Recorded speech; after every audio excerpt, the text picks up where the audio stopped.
This Mitzvah Podcast is dedicated in loving memory and leilui nishmas Dina bat Esther as we commemorate her 5th yartzeit.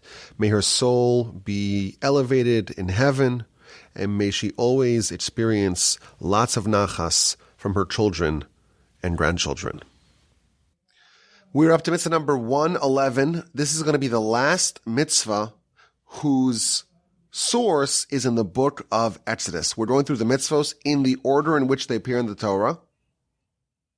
There are only 3 mitzvos in the book of Genesis. There are 111 mitzvos in the book of Exodus. So the final mitzvah, if we were counting just the numbers, the final mitzvah in the book of Exodus would be mitzvah number 114. But it just happens to be that mitzvah number 112 and 113 and 114 we already covered. So mitzvah number 111 is going to be the last one that we're going to cover in the book of Exodus. And then we will proceed, please God, to the book of Leviticus. 112, we did it. It's Shemitah. 113 is milk and meat. We covered that as well. And 114 is capital crime on Shabbos, which we all previously covered. So this is the last one we're going to cover in the book of Exodus. And this is a very interesting one. And this is the mitzvah of idolatrous wine. There are, of course, many laws related to idolatry. And this is a particularly interesting one because it relates not to the idolatry itself, but to the paraphernalia of idolatry. If there was wine, or really any food that was used for an idolatrous practice, if an idol worshiper took wine and poured it as a libation for their idol, and then repackage the wine and wants to give it to us, we are prohibited to consume it, not just wine, but any food, and really we'll see anything at all that was used for an idolatrous practice is prohibited for us. Now, this mitzvah is particularly interesting because the rabbis extended this law and added stringency upon stringency to extend the boundaries of this law, as the rabbis, of course, do when they make a decree, when they make an edict. They can take the existing law, the Torah law, and then make all sorts of additional stringencies upon it. And that's where this mitzvah gets even more interesting. So mitzvah number 111 is that anything that is used for idolatry is forbidden to consume. We cannot eat, we cannot drink anything that was used as an offering for idolatry. And of course, the reason for this is obvious. We believe in God and not in the foreign gods, not in the idols. And therefore, we're going to distance ourselves, not just from the idols themselves, bowing down to the idols, accepting foreign deities, doing actual service and offerings to the idols. Of course, that's prohibited, but even things that are tangentially associated with the idol and the idolatrous practices, we distance ourselves from in order to make the whole notion of idolatry, to make it so distant and so foreign to us. Anything that's remotely related to idolatry for us is totally taboo. Someone asked me recently, are we allowed to celebrate Halloween? I got this question recently. And the truth is, if you just research it, it's kind of an odd holiday. It has all sorts of pagan roots.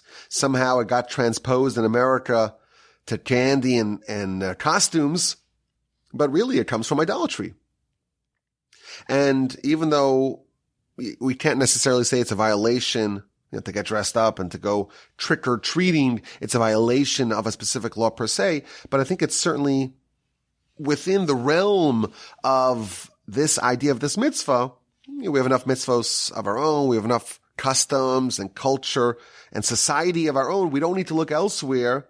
Of course, this is slightly a different mitzvah, actual items used for idolatry, food in our case, that we don't consume, but related to this idea is that, we have such a rich culture. We have such a rich religion. We shouldn't need to look elsewhere. And I think it might be symbolic of a failure of our communities if we don't give the participants or the constituents in our communities enough of a rich spiritual and communal life, it's I think, symbolic of that. If they have to look elsewhere for things to celebrate, kids to get dressed up and the like. Now, when we talk about the laws of this mitzvah, we will see that it is a series of stringencies upon stringencies. So, for example, any food that was used for an idolatrous practice is prohibited, including foods that are generally considered to be insignificant. So, for example, water. Water is always viewed as being very insignificant. It's not wine. It's not so important. Salt. Salt doesn't have any nutritional value. It's not a food. It's not something that you would say that this is you're giving something to honor the idol with water or with salt. But nevertheless, if it was used in any capacity, if it was placed before the idol, even if we don't necessarily think that it was used to bestow honor upon the idol, nevertheless, it is included. Now, as we mentioned, the rabbis extended the boundaries of this law and added rabbinic edicts and decrees, and many of them, as we shall see. And of course, the theory is, or the philosophy, the reason, the rationale, the justification is that we have to create this sharp differentiation between us and what we believe and how we live our lives and the idolaters and idolatry in general. And therefore they extended this law, and they said that not only wine that was actually used for a libation, not only that's prohibited. What about if you have it's just wine and you don't know, there's no evidence, there's no testimony, there's no witnesses, there's no video, there's no account of this wine being used for idolatry. It's just ordinary wine. That too, the rabbis extended this prohibition. Any wine that comes from a non-Jew, even if we have no reason to believe that the non-Jew used it for any sort of idolatry, nevertheless, it is prohibited. Even a single drop of wine. If the single drop of wine would drop into our barrel of wine, the entire barrel would be banned. That's how far they extended it. With other things, non-wine, unless we know for sure, you buy bread, you buy, chicken or whatever, supposing you know that it was kosher. You buy other food items from a Gentile, unless you know it was used for idolatry, well, then it's okay. Provided that you know it's kosher, of course. But with respect to wine, we don't buy wine from the Gentile. Now, the Sefer Chinuch, the book that we are using to navigate through the mitzvahs, he talks a lot about the various extensions of this mitzvah. And he speaks about wine specifically and why wine is so especially stringent. He tells us that the idolaters, the focal point of their service to their idols, the thing that brought them the most joy in their worshiping was the wine. And therefore, the rabbis added all these decrees specifically with wine. And it goes even further. Suppose you have your own wine. It's your wine. It's kosher wine. It's Jewish wine. It's not owned by the Gentile. You have absolutely no evidence that it was used, and it's yours. It wasn't used by anyone else. But the non-Jew, the Gentile, touches it. Come along the rabbis, and they extend the stringency to say, even if the Jewish wine was touched by the Gentile, it's now prohibited. Not only is it prohibited to be consumed, it's prohibited even to benefit. So the original law stated that you cannot drink the wine of the idolatrous wine. This extension says it's your wine, and it was only touched by the non-Jew. Not only can you consume it, you cannot even benefit from it. So you can't even sell it and use that proceeds for something else because that would constitute a benefit. Now, again, there's a lot of details here, but he tells us something really interesting. Another example of the severity that our sages extended to this subject. When you have wine that was used for idolatry, that wine is more prohibited than any other thing in the whole Torah. We have a lot of things that are prohibited. A lot of non-kosher meat or even kosher meat, but that wasn't processed properly. There are a lot of things that are prohibited. And those things that are prohibited in the Torah, almost invariably, there's some sort of remedy. So, for example, you have milk and meat, just for the sake of the concept. Milk and meat, prohibited. We don't mix the milk and meat. What happens if you have a massive pot full of your meat stew and a little drop of milk falls into that stew? So that's now a prohibited mixture. What do you do with the whole stew? Massive stew. Do you have to discard the entire stew because of that one drop of milk? The answer is no. And the general rule is when something permitted becomes intermingled with something prohibited, if the prohibited part is indistinguishable and it's not significant, there are ways to remedy the situation. So one example, again, the details here are myriad, but just the principles here. Suppose you have a forbidden mixture and you don't know where the prohibited parts are and where the permitted parts are. So again, one idea is we say that if it's just one small drop, the drop is rendered as if it's insignificant and the entire stew would be permitted. But even if it won't be permitted, there are schemes in which you could remedy the situation. So suppose you know that 5% of a mixture is permitted and that other 5% is prohibited. And you're not allowed to benefit from it at all. There is a scheme in which you can sell the entire set of things and sell it for the price of 95%. Meaning you're saying, I don't know what that 5% is, the 5 prohibited percent, but I'm selling you 95% because I know that 95% is permitted. That is a scheme in the Talmud that would allow like a workaround for when there's a intermingling, there's a mixture of permitted and non-permitted. Now, of course, this is all provided that you know that you're selling it to a non-Jew who's allowed to benefit from it, but you don't have a concern that that non-Jew will go and sell it to a Jew. That's an example of a remedy for these kinds of situations, of scenarios.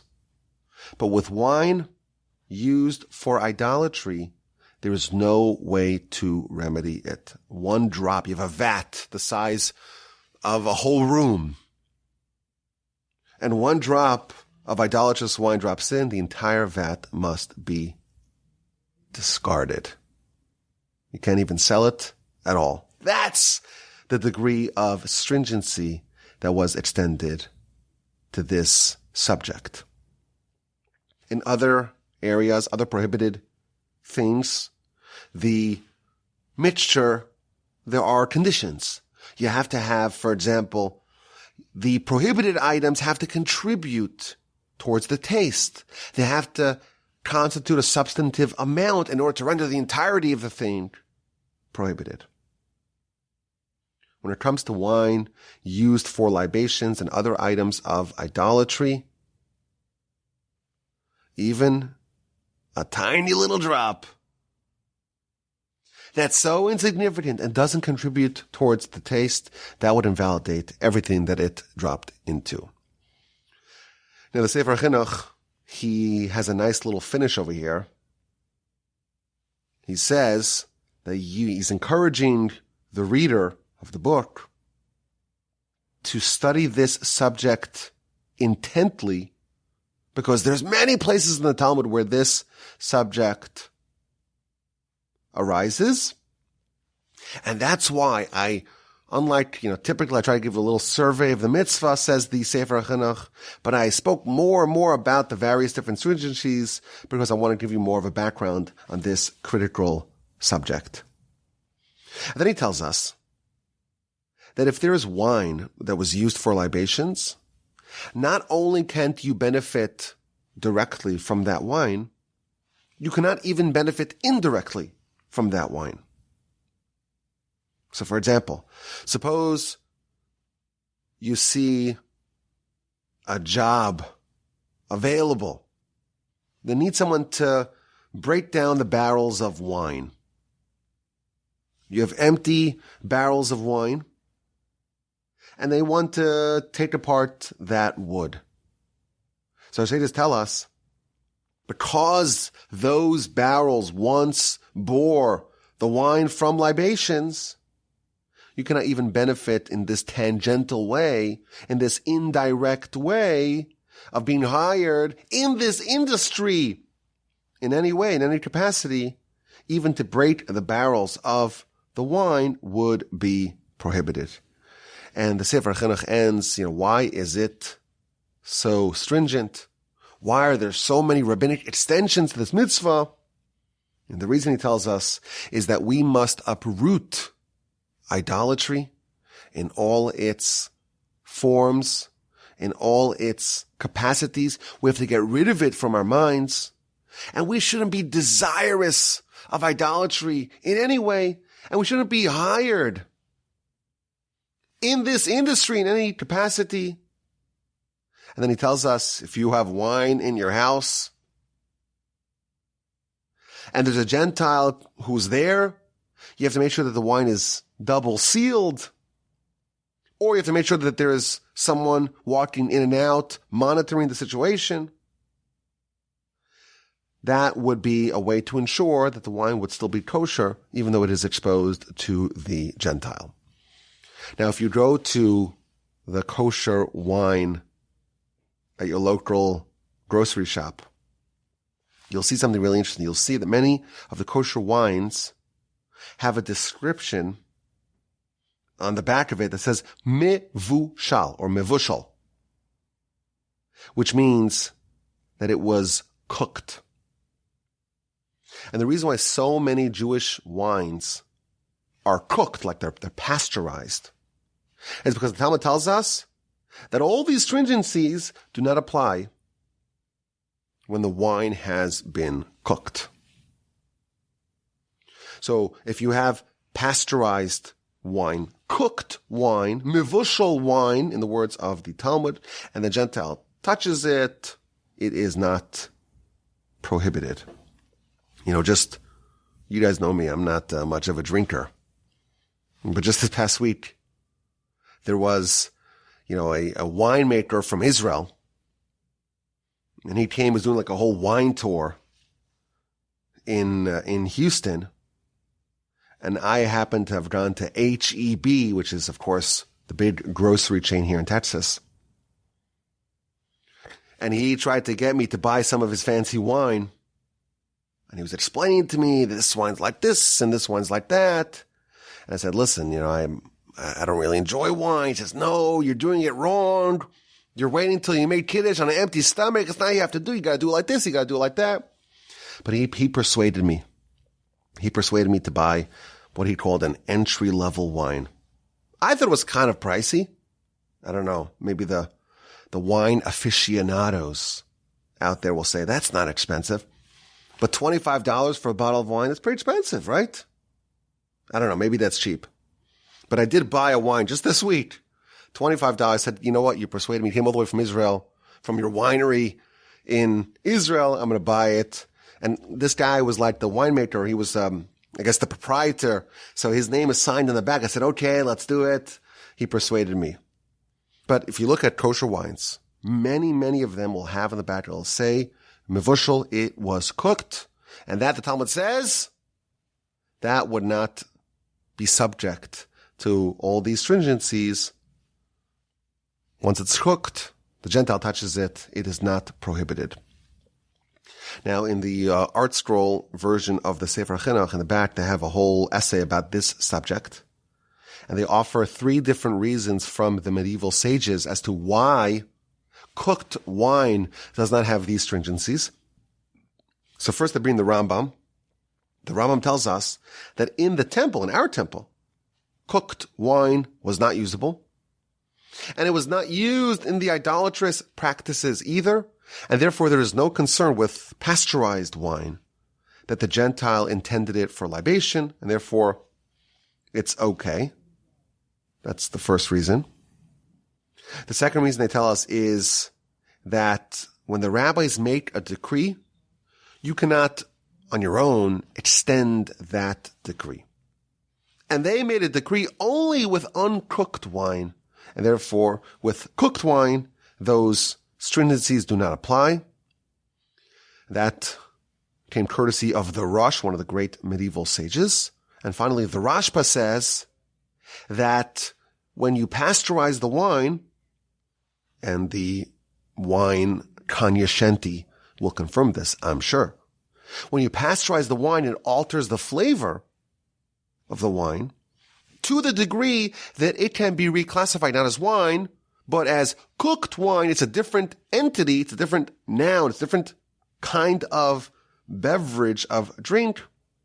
And for this, there was never the stringencies featured in the words of our sages. But that's another important point to know about this whole mitzvah, that the entire kosher wine industry is really oriented around this.